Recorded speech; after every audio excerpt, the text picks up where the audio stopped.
Graça e paz, amada igreja. É uma alegria estar com os irmãos nesse projeto Vida com Deus. Hoje nós vamos falar por que ler Filipenses.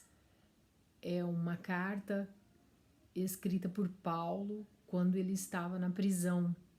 E Paulo fala sobre fraternidade, né?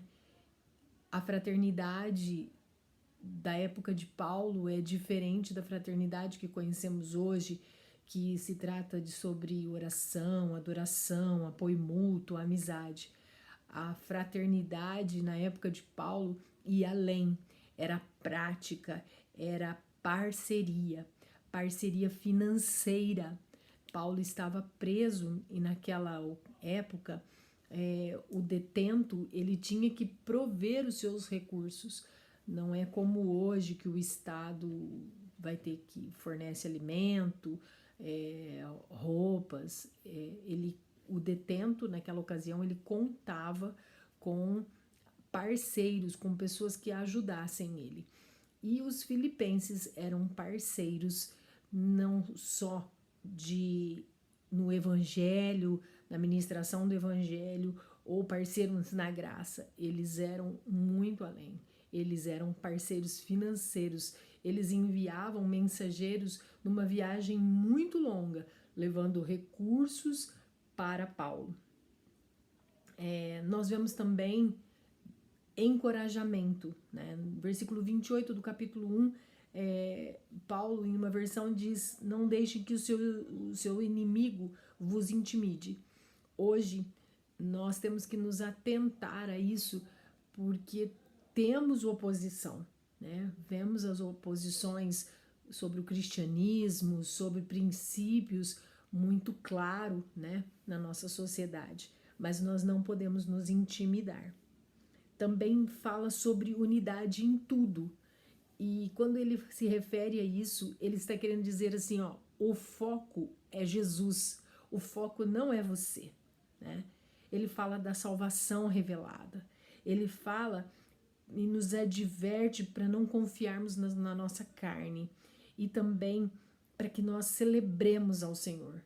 Por fim, ele encerra com um ensinamento que eu tenho como uma das grandes revelações do Espírito nessa carta, que é sobre o contentamento. É um aprendizado, né?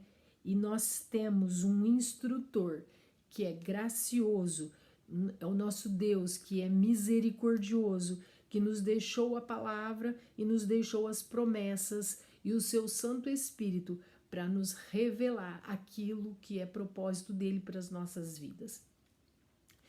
Pela palavra, ouvir a palavra, vem a fé. E é através da fé que nós conseguimos estar contentes. Paulo diz no capítulo 4, verso 13: tudo posso naquele que me fortalece. Normalmente nós nos pegamos somente nesse versículo e recitamos ele, né? Mas deixamos de prestar atenção que ele nos ensina assim, logo no versículo 11, digo isso não por causa da pobreza, porque aprendi a viver contente. Aprendi a viver contente em toda e qualquer situação. Ele nos mostra que ele revela aos filipenses e revela a nós que estar contente é um aprendizado em todas as circunstâncias. Nós não somos pedras, sentimos dores, sentimos tristezas, sentimos o luto, mas nós podemos aprender a estar contente, porque nós temos a fé que vem pela palavra, pela revelação do Espírito. E esse é um convite que eu deixo a vocês nessa noite, para que você tenha fome, tenha muita fome, muito interesse de aprender com Paulo, quando ele ensina e escreve essa carta aos filipenses sobre tudo isso que eu falei: encorajamento, unidade, celebração, mas principalmente sobre contentamento. Uma boa noite, até domingo. Que Deus abençoe a todos.